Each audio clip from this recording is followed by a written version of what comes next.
الحمد لله وكفى والصلاة والسلام على سيد الرسل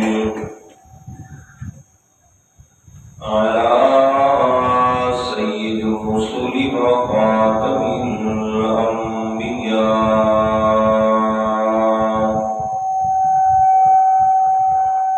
وعلى آله وأصحابه الأخيار.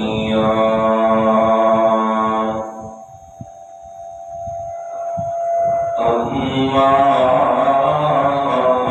بعد فأعوذ بالله من الشيطان الرجيم. بسم الله الرحمن الرحيم.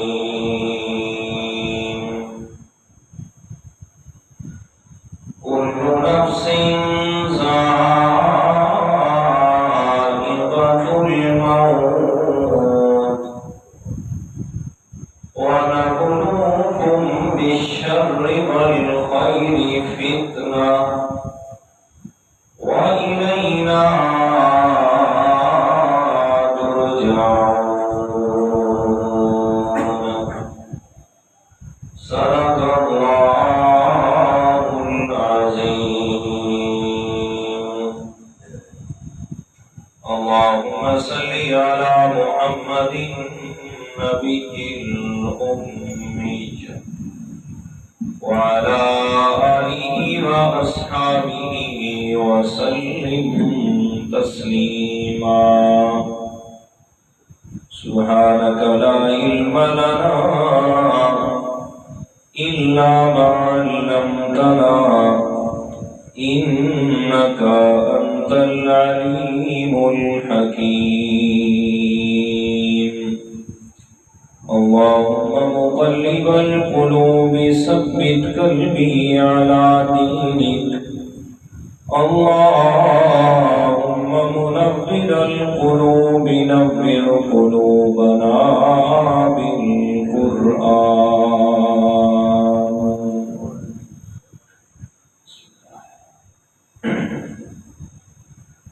گرامی قدر سامعین، المخلصین الموحدین، دوستوں، بزرگوں، عزیز ساتھیوں، خالق کائنات نے قرآن مجید، فرقان حمید جیسی عظیم اور عظمتوں والی کتاب اس امت کے مقدر اور نصیب میں فرمائی ہے، جس کتاب نے قیامت تک آنے والے انسانوں کو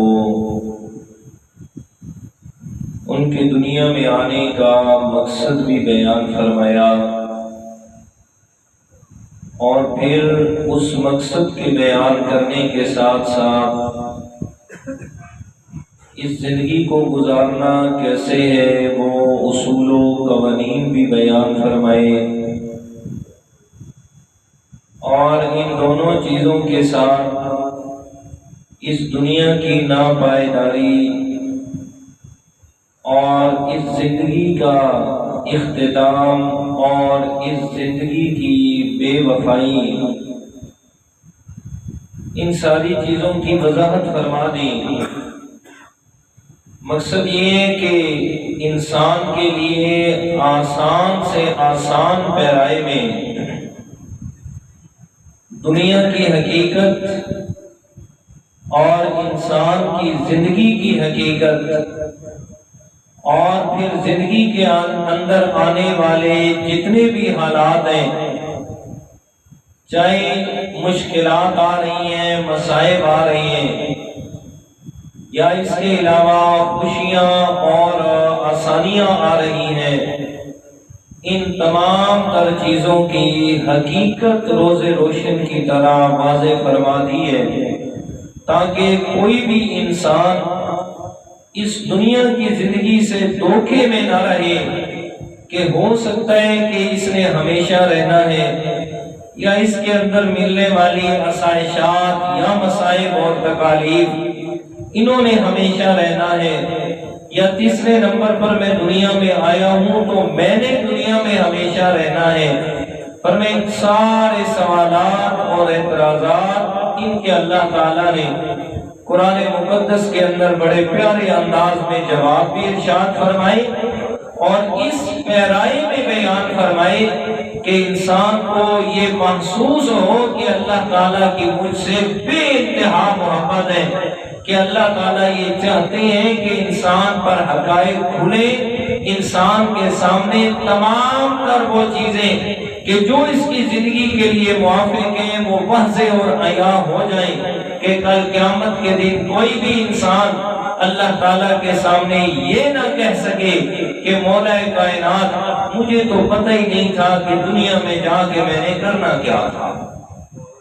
تو یہ آیت کریمہ جو آپ حضرات کے سامنے خطبے میں میں نے تلاوت کی ہے سورۃ الانبیاء 17ویں پارے سے، اس میں اللہ تعالیٰ نے 3 اصول اور 3 قوانین بیان فرمائے اور 3 چیزیں بیان فرمائی جو انسان کی عملی زندگی کے ساتھ جن کا تعلق تھا۔ دیکھیے گا قرآن مجید کا انداز، اور قرآن مجید کی یہ 17ویں پارے اور آیت نمبر 35 سورۃ الانبیاء، یہاں اللہ تعالیٰ نے وہ کون سے 3 اصول اور قوانین بیان فرمائے ہیں، ترجمے پہ غور کریں۔ اعوذ باللہ من الشیطان الرجیم، بسم اللہ الرحمن الرحیم۔ کل نفس ذائقۃ الموت وَنَبْلُوكُمْ بِالشَّرِّ وَالْخَيْرِ فِتْنَةً وَإِلَيْنَا تُرْجَعُونَ۔ 3 اصول، 3 قوانین بیان فرمائے۔ پہلی چیز فرمایا کل نفس ذائقۃ الموت۔ دنیا کائنات میں جتنے بھی انسان آئے، بلکہ ہر ذی روح چیز ہے، فرمایا کوئی بھی چیز موت سے نہیں بچ سکتی، ہر ایک نے مرنا ہے، ہر ایک نے موت کا ذائقہ لینا ہے، ہر ایک کو موت کو چکھنا ہے، ہر ایک پر موت آنی ہے۔ یہ پہلا اصول بیان فرمایا۔ دوسرا نمبر فرمایا وَنَبْلُوكُمْ بِالشَّرِّ وَالْخَيْرِ فِتْنَةً۔ میں اللہ تعالیٰ نے یہ مسلم فرما دیا کہ دنیا میں جو بھی آئے گا میں اللہ تعالیٰ نے اسے ضرور آزمانا ہے۔ بالشر والخیر، کبھی مشکلات میں، کبھی شر سے اور کبھی خیر سے میں اللہ نے ضرور اس کی آزمائش کرنی ہے۔ اور تیسرا نمبر وَإِلَيْنَا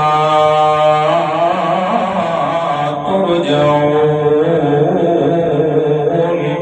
اور انسان دنیا میں جو بھی آیا ہے اس نے واپس پلٹ کے میں اللہ تعالیٰ کے پاس ہی پہنچنا ہے، اور میں اس نے کہیں اور نہیں جانا، واپسی میں اللہ تعالیٰ کے پاس ہی اس کی ہونی ہے۔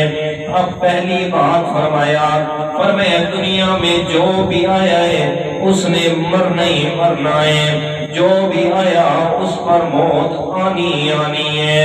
فرمایا کوئی بھی ہے، بڑا ہے یا چھوٹا ہے، فرمایا چاہے جتنی بڑی عظمتوں والا ہی کیوں نہیں ہے، چاہے میں اللہ تعالیٰ کا پیغمبر ہی کیوں نہیں، پر میں اس موت سے بچ کوئی نہیں سکا، نہ کوئی آئندہ کسی نے بچ سکنا ہے۔ اگر موت سے بچنے والی ذات ہے تو اسے بھی اللہ تعالیٰ نے قرآن مجید میں بیان فرمایا، کل من علیہا فان ویبقا وجہ ربک ذو الجلال والاکرام۔ دنیا کائنات میں جو کچھ بھی ہے ہر ایک چیز نے فنا ہو جانا ہے، ہر ایک چیز نے ختم ہو جانا ہے۔ اگر باقی رہنے والی ذات ہے تو صرف رب کائنات کی۔ اللہ اکبر۔ تو یہ دنیا کی حقیقت بتائی ہے، فرمایا یہ دنیا کی زندگی اس کی حقیقت ہے کہ اس نے ہمیشہ نہیں رہنا۔ دنیا میں جو بھی آیا ہر ایک نے ختم ہونا ہے۔ کل شیء ہالک الا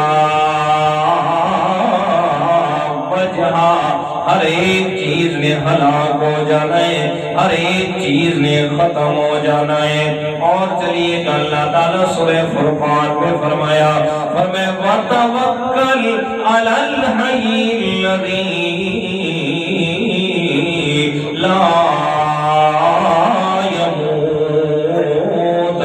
اور میرے پیارے پیغمبر جناب محمد الرسول اللہ صلی اللہ علیہ وسلم، آپ اس ذات پہ بھروسہ اور توکل کیجئے جس نے ہمیشہ زندہ رہنا ہے، کبھی اس پہ موت نے نہیں آنا۔ فرمایا موت تو بڑی دور کی بات ہے، وہ ذات تو ایسی عالی شان ہے کہ جس کے نزدیک نیند تک بھی نہیں آ سکتی۔ آیت الکرسی میں فرمایا اللہ لا الہ الا ہو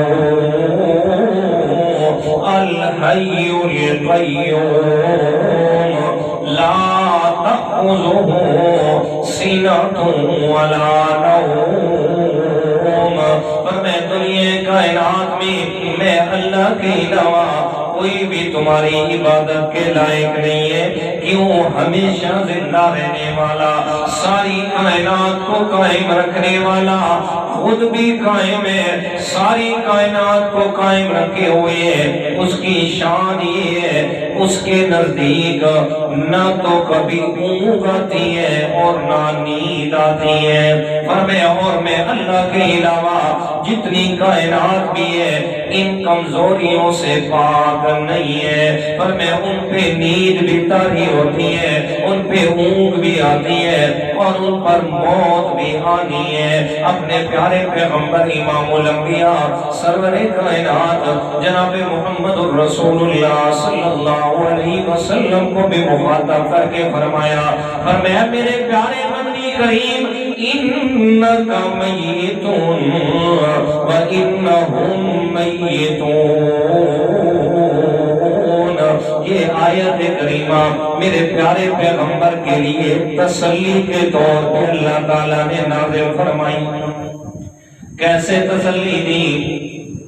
مشرکین مکہ میرے پیارے پیغمبر کے خلاف بکواس کرتے ہیں، کہتے ہیں یہ پیغمبر دنیا سے چلا جائے گا، جب یہ پیغمبر چلا گیا اس کے پیغمبر کے جانے کے ساتھ اس کے دین کا نام و نشان بھی باقی نہیں رہے گا، یہ پیغمبر بھی ختم، اس کا پیغام بھی ختم، کوئی بھی نہیں رہے گا۔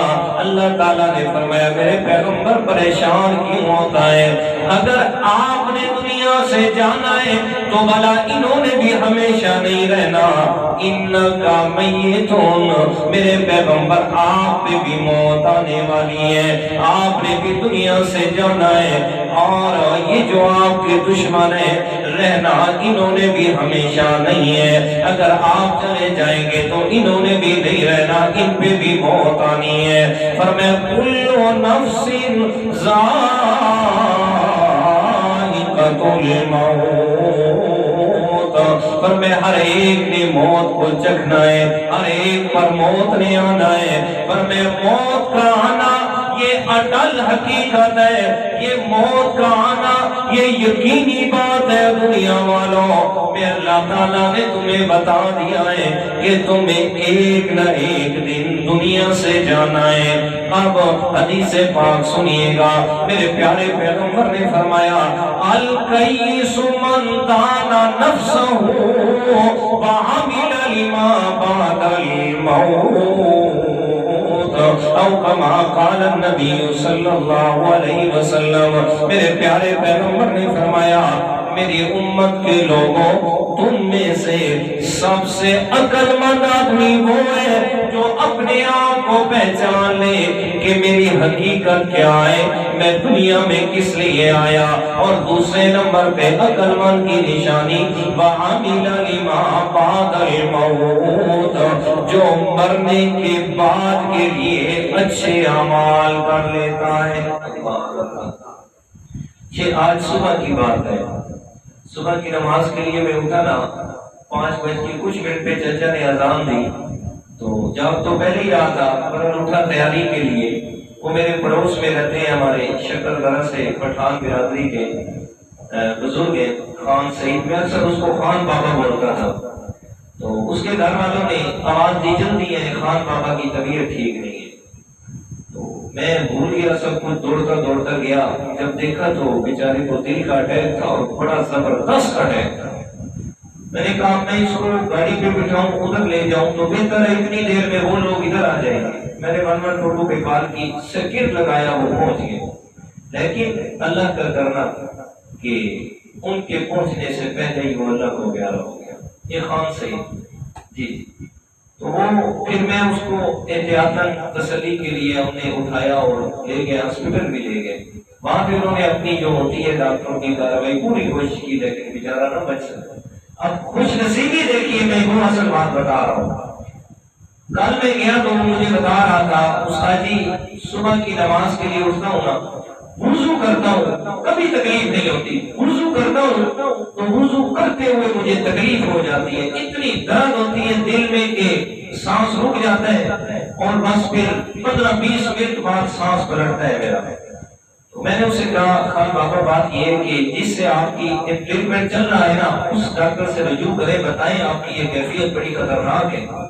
اور ساتھ میں نے کہا ہو سکتا ہے آپ کو دمے کی تکلیف ہو، ڈاکٹر کو بتائے گا تو وہ آپ کو کوئی اچھی میڈیسن دے گا۔ تو کل کی یہ بات اور آج صبح میرے ہاتھوں میں اس کی اچھا پھر وضو کی حالت میں موت آئی ہے، مرنے سے پہلے وضو کیے تکلیف ہوئی ہے، وضو ہو کے اللہ کے سامنے پہنچے۔ تو میرا بھائی زندگی کا کوئی پتہ نہیں کب آ جائے۔ اور میں نے کل اسے یہ کہا تھا، میں نے کہا خان بابا بیماری سے کوئی نہیں مرتا، جب وقت پورا ہوتا ہے تب مرتا ہے۔ بیماری سے، بیماری بہت نہیں ہے، بیماری یہ آزمائش ہے سو آ گئی، لیکن بیماری سے کوئی نہیں مرا۔ اپنا وقت جب آئے گا تو پھر پورا ہوگا، تندرست بھی ہے تو تب بھی نہیں رہے گا۔ بہرحال اللہ تعالیٰ اسے غریب کے رحمت فرمائے، اللہ تعالیٰ اس کی کوشش فرمائے، اللہ تعالیٰ اس کے لیے آسانیاں فرمائے۔ تو فرمایا کل نفس ذائقۃ الموت، ہر ایک نے موت کو چکھنا ہے، ہر ایک پر موت آنی ہے۔ فرمایا موت کا آنا یقینی ہے، پتہ نہیں کس وقت آ جائے لیکن آنا اس نے ضرور ہے۔ عقل مند وہ انسان ہے جو اپنے آپ کو موت کے لیے تیار کر لیتا ہے۔ الکیس من دان نفسہ وعمل لما بعد الموت، اور مرنے کے بعد کے لیے تیار کر لیتا ہے کہ یار میں نے مرنا ہے، اللہ تعالیٰ کے سامنے جانا ہے اور زندگی کے ایک ایک عمل کا حساب دینا ہے۔ پر میں وہ آدمی عقل مند ہے، موت یقینی ہے، لیکن دوسری طرف وہ آدمی عقل مند جس نے اپنے آپ کو اس کے لیے تیار کر لیا۔ اب دوسرا قانون فرمایا وَنَبْلُوكُمْ بِالشَّرِّ وَالْخَيْرِ فِتْنَةً، دوسرا قانون فرمایا او دنیا والوں، یہ میں اللہ تعالیٰ تمہیں بتا رہا ہوں، دنیا میں جو بھی جائے گا میں اللہ تعالیٰ نے اسے ضرور آزمائش میں ڈالنا ہے۔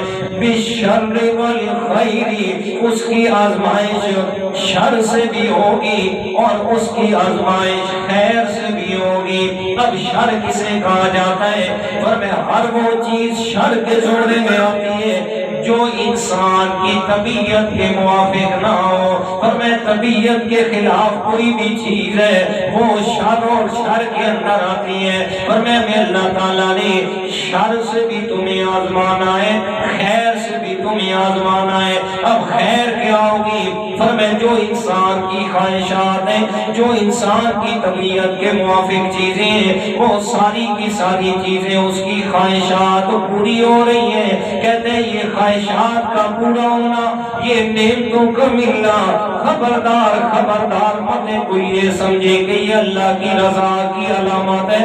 فرمایا نا یہ رضا کی نہیں بلکہ فتنہ تھا، یہ میں اللہ تعالیٰ نے تمہارے لیے آزمائش بنائی ہے۔ نبلوکم بالشر والخیر فتنہ۔ یہاں ایک سوال پیدا ہوتا ہے، مولا امتحان تو وہ لیتا ہے، آزمائش تو وہ کرتا ہے کہ جس نے پرکھنا ہو کہ آیا اس کی حقیقت حال کیا ہے۔ اور اللہ تعالیٰ تو وہ ذات ہے فرمائے جو ہر انسان کی ہر حالت کو جانتا ہے، ہر ایک ذرے ذرے کا بتائے، تو پھر اللہ تعالیٰ امتحان میں کیوں مبتلا فرما رہا ہے؟ تو لکھا مفسرین کرام نے اس کا جواب لکھا، فرمائے ہر وقت امتحان انسان کی آزمائش کے لیے نہیں ہوتا، بلکہ بعض اوقات امتحان ایسے بھی اللہ تعالیٰ لیتے ہیں تاکہ اس آدمی کو دنیا والوں کے سامنے میں بھی واضح کر دوں کہ جیسے میں اللہ کے سامنے اس کا مقام ہے، دنیا والوں میں بھی اس کا اعلیٰ مقام بن جائے۔ پر میں اس لیے میں اللہ تعالیٰ آزمائش کرتا ہوں،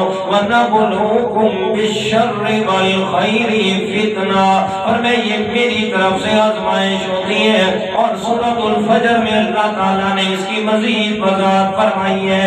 سورۃ الفجر تیسواں پارہ اور آیت کا نمبر 15 ہے۔ فرمائے فَأَمَّا الْإِنسَانُ إِذَا مَا ابْتَلَاهُ رَبُّهُ فَأَكْرَمَهُ وَنَعَّمَهُ فَيَقُولُ رَبِّي اکرمن۔ اللہ تعالیٰ فرماتے ہیں بھلا جب میں ایک انسان کو آزماتا ہوں اور آزماتا بھی کیسے ہوں، فَأَكْرَمَهُ وَنَعَّمَهُ، میں اللہ تعالیٰ اسے نعمتیں عطا فرما دیتا ہوں، میں اللہ تعالیٰ اس کی دنیا میں بڑی عزت بنا دیتا ہوں۔ فرمائے یہ دنیا کی عزت کا بن جانا اور یہ اللہ تعالیٰ کی طرف سے نعمتوں کا مل جانا، فرمائے یہ کیا ہے؟ وَابْتَلَاهُ رَبُّهُ، یہ ساری چیزیں دیکھ کے اللہ تعالیٰ آزما رہا ہوتا ہے۔ فرمائے جب یہ ساری چیزیں ملتی ہیں انسان کیا کہتا ہے؟ فَيَقُولُ رَبِّي اکرمن، کہتے ہیں میرے رب نے میرے اوپر بڑا کرم کیا ہے، مجھے بڑی عزت سے نوازا ہے، میرے پاس بڑی نعمتیں ہیں۔ فرمائے یہ دنیا کی ریل ٹیل دے کے آزما لیا، اب چاہیے تھا انسان کو اللہ تعالیٰ کا شکر ادا کرتا، فرمائے نہیں بلکہ کیا کہتا ہے؟ کہتے یہ اللہ نے مجھے عزتیں دی ہیں، او یار ان عزتوں کے میں قابل تھا۔ کیا کہتا ہے جناب؟ ان عزتوں کے میں قابل تھا، یہ کرسی مجھے ملی، یہ میں جناب فلاں عہدے پہ پہنچ گیا، میں قابل تھا تو اللہ تعالیٰ نے مجھے عطا فرمائی ہے۔ اب دوسری حیثیت کیا آئی؟ فرمائے وَأَمَّا إِذَا مَا ابْتَلَاهُ فَقَدَرَ عَلَيْهِ رِزْقَهُ فَيَقُولُ رَبِّي أَهَانَنِ، فرمائے جب میں اللہ تعالیٰ نے دوسری طرف اس کو آزمایا، فَقَدَرَ عَلَيْهِ رِزْقَهُ، اور اس کے رزق کو تھوڑا سا تنگ کر دیا، بڑے اندازے سے اس کو رزق دیا، اب تھوڑی آزمائش آئی نہ، کیا کہتا ہے؟ فَيَقُولُ رَبِّي أَهَانَنِ، کہتے میرے رب نے میرے ساتھ اچھا نہیں کیا۔ جی اور میں جب عزت ملی کہتے ہیں میرا میں اس کے قابل تھا جی، اور جب آزمائش آئی نا کہتے ہیں فَيَقُولُ رَبِّي أَهَانَنِ، میرے رب نے میری ذلت کر دی ہے، مجھے ذلیل کر دیا، نعوذ باللہ میرے رب نے۔ جناب یہ آزمائش کا آنا اور عزت کا مل جانا، فرمائے دونوں صورتیں میں اللہ تعالیٰ نے یہ آزمائش اور امتحان کی رکھی ہے۔ اور پھر سورۃ الاعراف میں اللہ تعالیٰ نے اس کو بیان فرمایا 8واں پارہ وَبَلَوْنَاهُمْ بِالْحَسَنَاتِ وَالسَّيِّئَاتِ، فرمایا میں اللہ تعالیٰ نے ان قوم والوں کو آزمایا، اور آزمائش کا مقصد کیا تھا؟ لَعَلَّهُمْ يَرْجِعُونَ، تاکہ آزمائے جائیں خوشی میں بھی اور ساتھ میں دکھ میں بھی، لَعَلَّهُمْ يَرْجِعُونَ، تاکہ ان کا رجوع میں اللہ کی طرف ہو جائے، ان کی توجہ میں اللہ تعالیٰ کی طرف ہو جائے۔ فرمایا لیکن انسان کی حالت کیا ہے؟ فرمایا خوشی آتی ہے کہتے ہیں یہ میرا اپنا کمال ہے، اور جب دکھ آتا ہے کہتے ہیں یہ رب کی طرف سے آئی ہے۔ اور ہم پاکستان والے تو عجیب ہی ہماری طبیعت اور فطرت ہے نا، ہم نے تو کچھ اور ہی اس بات کا طریقہ نکال لیا ہے۔ دوسروں کو آزمائش میں دیکھتے ہیں نا تو کہہ رہے ہوتے ہیں وہ فلانے پہ آزمائش ہے، فلانا مصیبت میں ہے، فلانا مصیبت میں ہے، اور جب اپنے اوپر آتی ہے تو یہ نہیں کہتا جیسے ان پہ آئی تو ہمارے اوپر بھی آ گئی، نا کہتے ہیں جناب میں تو اس قابل ہی نہیں تھا کہ اللہ تعالیٰ نے مجھے یہ مصیبتیں دے دی۔ کہنے کا کیا مطلب میرے اوپر کیوں آئی ہے مصیبتیں؟ اور ہمارا معاشرہ تو اس سے بھی کچھ عجیب ہو گیا ہے۔ جتنی بھی خوشحالیاں ہوں گی نا اور جتنے بھی اچھے حالات ہوں گے تو ان خوشحالیوں اور حالات کے اندر ہم کہیں گے جناب اساتذہ فلاں حضرت صاحب کا کرم ہے، فلاں حضرت صاحب کا نظر کرم ہے جناب، کہ اس وجہ سے ہمارا کاروبار چل رہا ہے، اس وجہ سے ہمارے حالات ٹھیک ہیں۔ اور اگر کوئی پریشانی اور مصیبت آ جائے گی تو پھر کہے گا جی اللہ کی مرضی۔ مطلب ہے آپ نے اپنے رب کا کیسے تعارف کروایا ہے کہ اللہ تعالیٰ وہ ہے جو صرف مصیبتیں عطا کرتا ہے تمہیں، جو تمہیں صرف مشکلات میں رکھتا ہے۔ اپنے رب کا تعارف تمہیں یہ کروایا ہے، خوشیاں آئیں تو اوروں کی طرف نسبت کہتے ہیں جی فلاں کا نظر کرم ہے، فلاں جی حضرت صاحب کی مہربانی ہو گئی، اس کا نظر کرم ہو گیا کہ میرے یہ حالات ٹھیک ہو گئے۔ اور جب پریشانی آئی تو کہتے ہیں جی اللہ کی مرضی۔ تو اللہ تعالیٰ صرف مصیبتیں دیتے ہیں، پریشانیاں دیتے ہیں، جی آپ نے اپنے رب کا یہ تعارف کروایا ہے۔ بہرحال تو فرمایا خوشی دیتا ہوں تب بھی اور دکھ دیتا ہوں تب بھی، دونوں میں مقصد کیا ہے؟ آزمائش ہے۔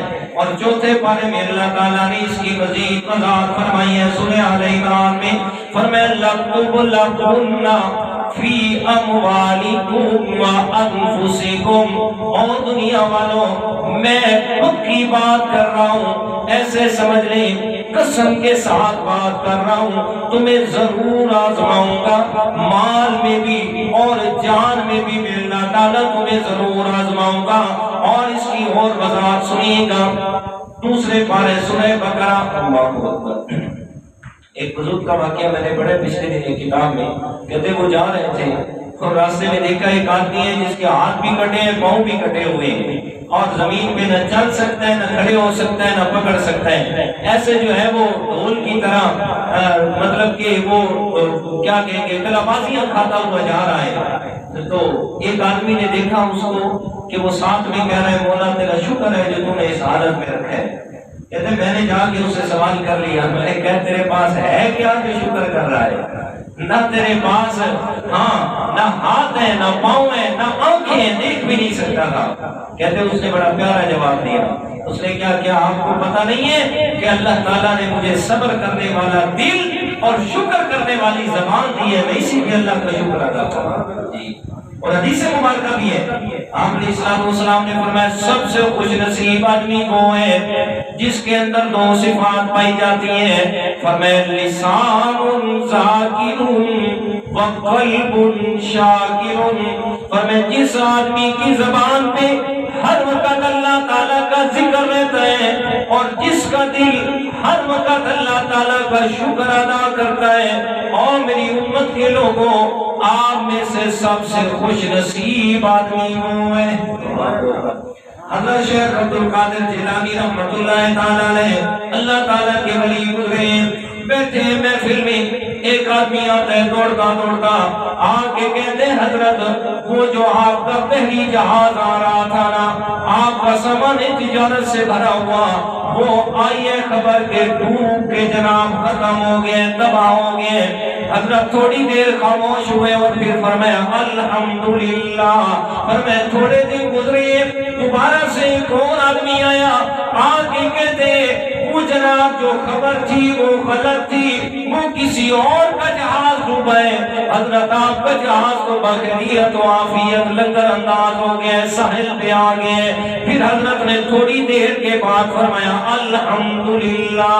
وہ مریدین نے بڑا تعجب کیا، فرمایا نقصان ہوا تب بھی اللہ کا شکر، اور جب نقصان نہ ہونے کی اطلاع آئی تب بھی اللہ کا شکر ادا کیا۔ سمجھ نہیں آئی حضرت کیا ہے؟ تو حضرت شیخ عبد القادر جیلانی رحمہ اللہ نے فرمایا جب نقصان کی خبر آئی تب بھی میں نے اپنے دل کی طرف دیکھا ہے کہ آیا اس میں کچھ فرق آیا یا اسی طرح اللہ تعالیٰ کی یاد میں لگا ہوا ہے۔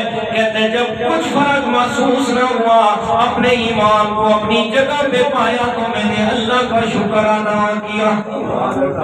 یہ فرمایا قلب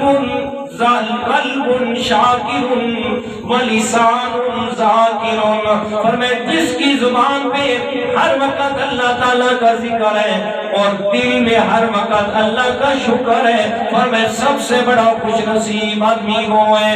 اب آئیے گا قرآن مجید کی سورۃ البقرہ کی آیت بھی سن لیجئے۔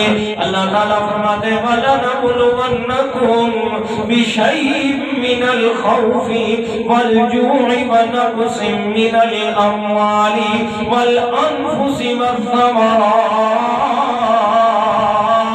اس سے پہلے سنیے گا سورہ ملک کی پہلی آیت، فرمایا تبارک الذی بیدہ الملک وہو علی کل شیء قدیر الذی خلق الموت والحیاۃ لیبلوکم ایکم احسن عملا۔ فرمایا دنیا والوں، یہ ساری کائنات کی بادشاہ اکیلے میں اللہ تعالیٰ کے قبضے قدرت میں ہے۔ ساری کائنات میں صرف برکت دینے والا نام ہے تو کس کا؟ تبارک الذی، صرف برکت میں اللہ تعالیٰ کے نام میں۔ آج تو پتہ نہیں لوگ کہاں کا برکتیں تلاش کر رہے ہوتے ہیں۔ اللہ تعالیٰ فرماتے ہیں تبارک الذی، فرمایا برکت صرف میرے نام میں۔ دنیا والوں، جس کے قبضے قدرت میں اللہ تعالیٰ نے ساری کائنات کی بادشاہت رکھی ہے۔ آگے فرمایا خلق الموت والحیات، میں نے زندگی بھی بنائی ہے، میں نے موت کو بھی بنایا، کس لیے؟ لیبلوکم، تاکہ تمہیں آزماؤں، ایکم احسن عملا، کیا یا کون تمہیں اچھے اعمال کرتا ہے، کون اس آزمائش میں کامیابی کی طرف جاتا ہے۔ میں نے آزمانا تو ضروری ہے۔ اور سورہ عنکبوت کے شروع میں کیا فرمایا؟ فرمایا الف لام میم احسب الناس ان یترکوا ان یقولوا آمنا وهم لا یفتنون۔ فرمایا دنیا والوں، تم نے کیا خیال کر لیا ہے کہ تم ایمان بھی لاؤ گے اور تمہیں آزمایا نہیں جائے گا؟ ایسا ہو نہیں سکتا۔ جب آؤ گے نا میرے قریب، آؤ گے نا میرے قریب، ضرور آزماؤں گا، ضرور آزمائش ہوگی تمہاری۔ اور آزمائش کیسے ہوگی؟ فرمایا وَلَنَبْلُوَنَّكُمْ، مجھے اپنے رب ہونے کی قسم ہے، میں نے ضرور تمہاری آزمائش کرنی ہے۔ من الخوف، کبھی دشمن کا خوف تمہارے دل میں پیدا کر دوں گا۔ فرمایا دشمن تو دور کی بات ہے، فرمایا دیکھیے گا ان لوگوں کی حالت کیا ہوتی ہے۔ فرمایا جسے کال آتی ہے کہتے آپ کا بیٹا ہمارے قبضے میں ہے، اگر کروڑ روپے پہنچاؤ وگرنہ قتل کر دیا جائے گا، آپ کا فلاں رشتہ دار ہے ہمارے قبضے میں ہے، جلدی کرو اتنے پیسے پہنچاؤ وگرنہ اس کی جان ختم ہو جائے گی۔ فرمایا من الخوف،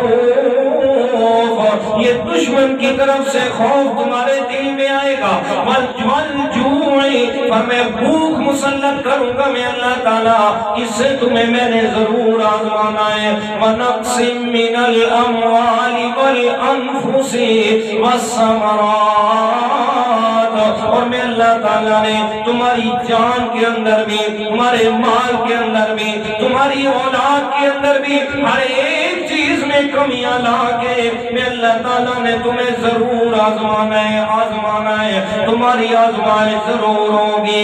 فرمایا کبھی تمہارے سامنے تمہارے بیٹے مر جائیں گے، کبھی تمہارے سامنے والدین کے جنازے جا رہے ہوں گے، تمہارے سامنے وہ جو محنت اور مشقت سے مال اکٹھا کیا ہوگا آنکھوں کے سامنے آگ لگے گی اور سب جلا کے راکھ کر دیا جائے گا۔ فرمایا ان چیزوں کے ذریعے سے والا نبلونکم، میں اللہ تعالیٰ نے تمہیں ضرور آزمانا ہے، ضرور تمہاری آزمائش کرنی ہے۔ اور نہ لے جاؤں میں آج کا آپ کو 1400 سال پہلے جب یہ آیت کریمہ نازل ہو رہی تھی، اس آیت کے مخاطب سب سے پہلے میرے پیارے پیغمبر کے صحابہ، فرمایا میرے پیارے پیغمبر نے یہ آیت کریمہ فرمائی، او میرے صحابہ پتہ تمہارے دل میں خیال آ رہا ہو اسلام قبول کریں گے اور جاتے ہی بادشاہیوں کے مالک بن جائیں گے، جاتے ہی آسانیاں مل جائیں گی۔ فرمایا نہیں نہیں، اللہ تعالیٰ کا اعلان سن لیں، فرمایا میں نے ضرور تمہیں آزمانا ہے، تمہاری آنکھوں کے سامنے تمہارے بیٹوں کے ٹکڑے کر دیے جائیں گے، آنکھوں کے دیکھتے دیکھتے میں اللہ تعالیٰ خود تمہارے پھلے پھولے باغات کو راہ کر کے رکھ دوں گا۔ فرمایا ذرا سوچ لو اپنے ذہن اور دل و دماغ کے اندر اس بات کو اچھے طریقے سے سوچ سمجھ کے آؤ گے تو تمہاری چمڑیاں اتاری جائیں گی، آؤ گے نا ظلم سہنا ہوگا، آؤ گے نا آنکھوں کے سامنے سارے ظلم برداشت کرنے ہوں گے۔ پھر دیکھیے گا میرے پیارے پیغمبر کے صحابہ کرام آئیے، فرمایا کون سا ظلم تاریخ کا جو پیارے پیغمبر کے صحابہ پہ آزمایا نہیں گیا۔ حضرت سمیہ رضی اللہ تعالیٰ عنہ فرمایا ایک صنف نازک ایک عورت ہے، فرمایا اسلام قبول کیا، فرمایا اسلام کی طرف آئے، ظلم ادھر سے شروع ہو گئے، آپ کے اہل خانہ حضرت عمار حضرت یاسر فرمایا ان پہ بھی ظلم ہو رہا ہے۔ حضرت سمیہ کو ایک دن ابو جہل پکڑ کے لاتے ہیں، کہتے ہیں سمیہ دیکھنا اپنی اولاد اور اپنے خامد کی حالت، کچھ رحم کرنا ان پہ، پلٹ آنا ہمارے دین اور مذہب میں اگر نہیں آئے گی تو تو سوچ نہیں سکتی تیرے ساتھ کیا ہونے والا ہے۔ حضرت سمیہ کہتی ہے ابو جہل جو کرنے کر گزر، جو کلمہ پڑھ لیا اب یہاں سے واپس نہیں آنا ہے۔ حضرت سمیہ رضی اللہ تعالیٰ عنہ کی استقامت کو دیکھا، ابو جہل کہتا ہے صنف نازو کہنا تیری جان پہ کوئی تکلیف نہیں آئی تبھی تو اتنی باتیں کر رہی ہے، ذرا صبر کر ابھی کیا ہونے والا ہے۔ اس ملعون نے 2 اونٹ منگوا لیے، ایک اونٹ حضرت سمیہ کے ایک ٹانگ اور پاؤں کے ساتھ، دوسرا اونٹ دوسرے پاؤں کے ساتھ باندھ کے کہتا ہے سمیہ ابھی بھی وقت ہے، تھوڑا سا سوچ لے وگرنہ کیا ہوگا تو سوچ نہیں سکتی۔ حضرت سمیہ کہتی ہے کر گزر تو نے جو کرنا ہے۔ اس ملعون نے دونوں اونٹوں کو مخالف میں چلا دیا، حضرت سمیہ کے جسم کے 2 ٹکڑے ہو گئے، لیکن ادھر میرے پیارے پیغمبر کا گزر ہوا ہے۔ اللہ کے پیارے پیغمبر نے دیکھا حضرت سمیہ کی حالت ہے، ساتھ میں حضرت عمار یاسر بھی تڑپ رہے ہیں۔ میرے پیارے پیغمبر نے فرمایا اصبروا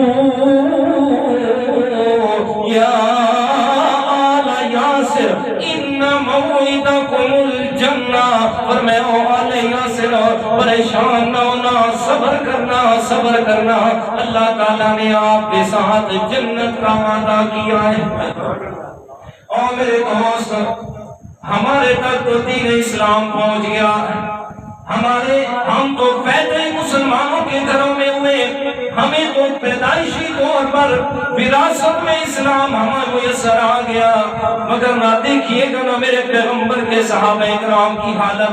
فرمایا ایک نہیں، دو نہیں، تین نہیں، سینکڑوں ایسے واقعات ہیں انسان تڑپ اٹھتا ہے کہ آیا وہ انسان تھے یا کیا تھے کہ جو سارے ظلم اور ساری تکلیفیں برداشت کی، لیکن پیغمبر علیہ السلام سے رشتہ توڑنے کے لیے تیار نہ ہوئے۔ اور میرے پیارے، آج 14ویں 15ویں صدی میں بڑے آسانی سے یہ کہہ دیا جاتا ہے پیغمبر کے صحابہ میں یہ غلطی تھی، ان کے اندر یہ تھا، فلاں موقع پہ انہوں نے یہ کیا، فلاں پہ یہ کیا اور یہ کیا۔ اور میرے دوست ذرا پیچھے جانا ان کے سامنے، تجھے پتا چلے گا آج تو اور میں انسان ہے، آج تو اور میں مسلمان ہے، تو صحابہ کی قربانیوں کا صدقہ ہے آج ہمارے تک انسانیت پہنچی ہے، تو صحابہ کی جوتیوں کا صدقہ ہے۔ اور میرے دوست آج تیری اور میری عزت محفوظ ہے تو یہ صحابہ کرام کی قربانیوں کا صدقہ ہے۔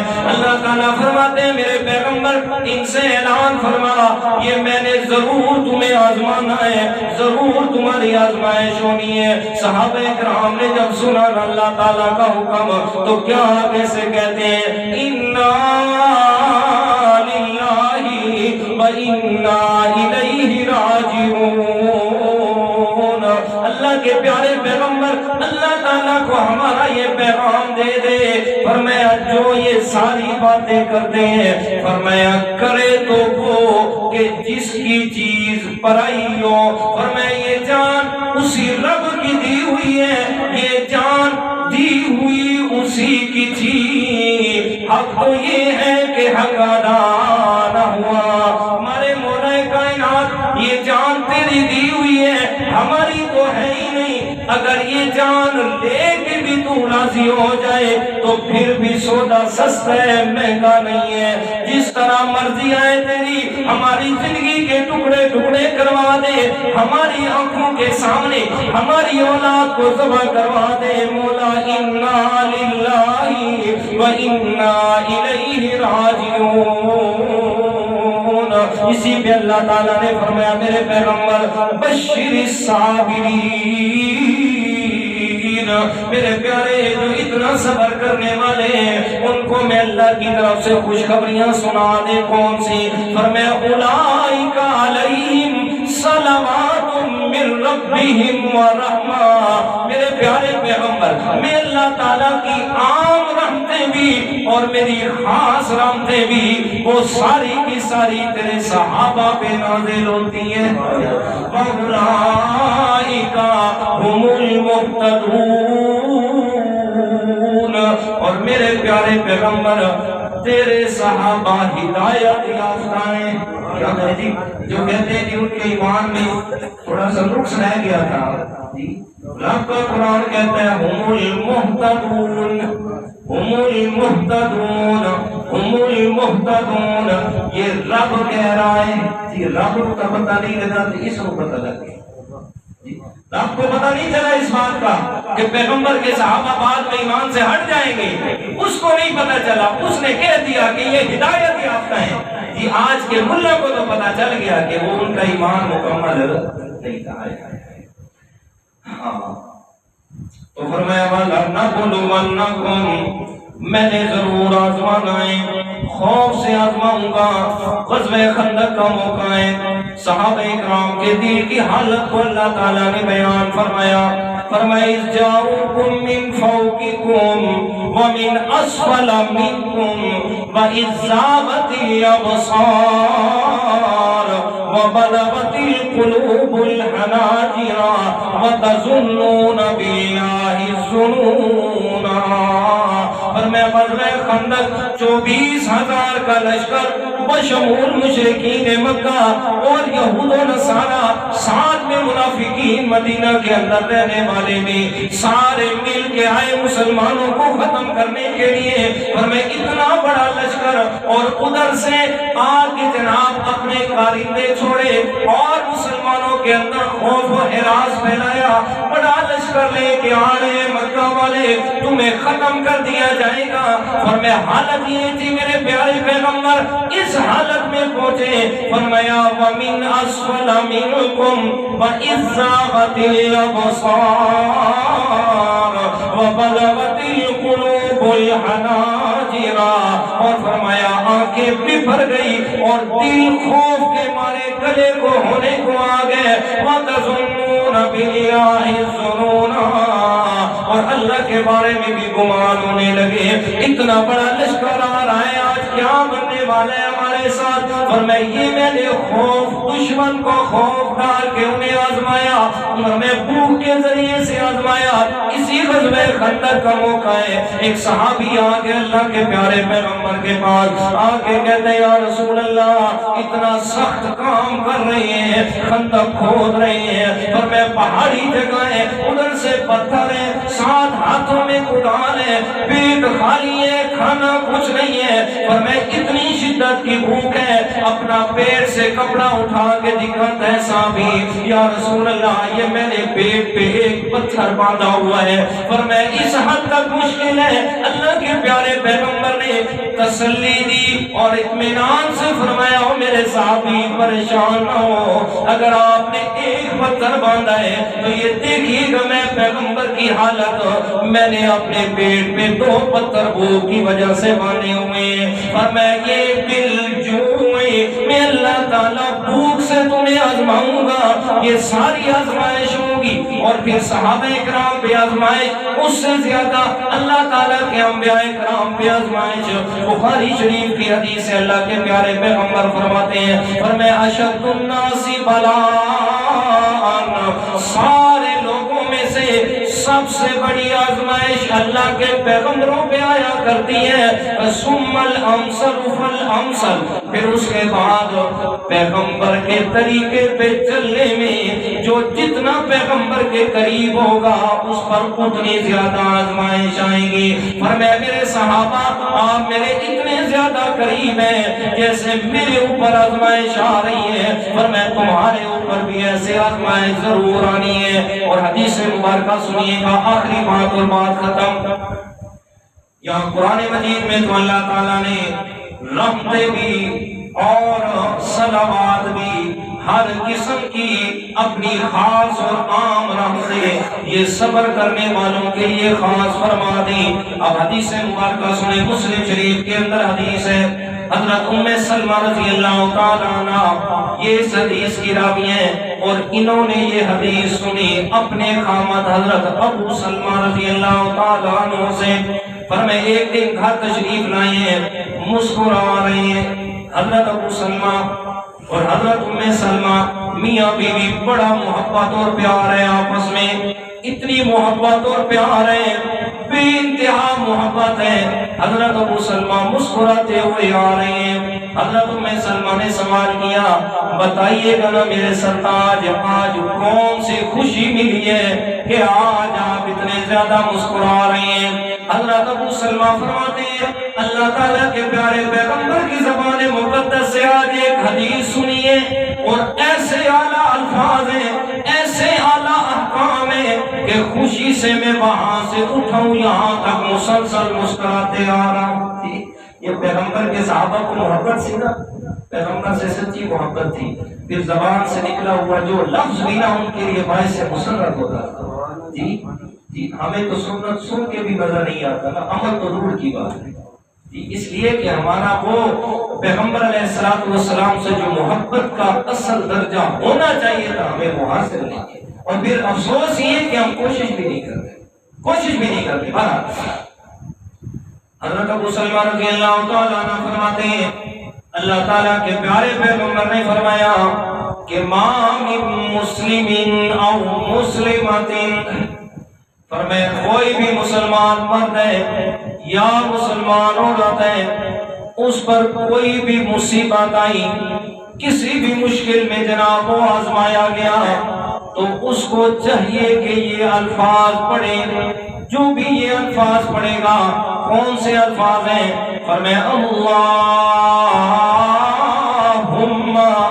اجرنی فی مصیبتی واخلف لی خیرا منہا فرمائے جو بھی یہ الفاظ پڑھتا ہے الا اخلف اللہ خیرا منہا، اللہ تعالیٰ اس مصیبت، جس مصیبت کو اس بندے پہ نازل فرمایا تھا اس مصیبت کو بھی دور فرما دیتے، اور اس مصیبت کے بدلے میں اللہ تعالیٰ اس سے بہتر عطا فرماتے ہیں۔ اللہم اجرنی فی مصیبتی واخلف لی خیرا منہا۔ فرمائے یہ میں نے پیغمبر کی زبان سے حدیث سنی ہے کہ جو بھی مصیبت آتی ہے اس پہ رب سے کہتے ہیں مولا اس مصیبت کا اجر تو نے مجھے عطا کرنا ہے اور اس سے بہتر تو نے مجھے عطا کرنا ہے۔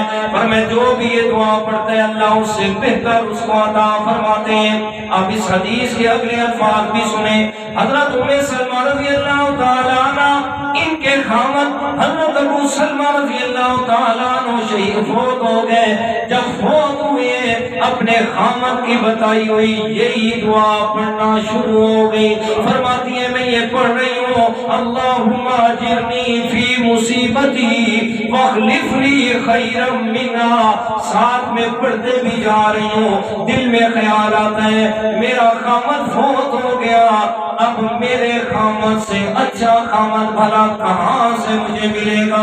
حضرت ابو سلمہ جیسا بھلا کون ہو سکتا ہے؟ اور میں بھلا میں بار بار یہ دعا پڑھتی رہی اور پڑھتی رہی، پھر اس سے بہتر کیا مجھے ملا؟ اور میں جیسے ہی میری عدت پوری ہوئی ہے اللہ تعالیٰ کے پیارے پیغمبر نے نکاح کا پیغام بھیج دیا۔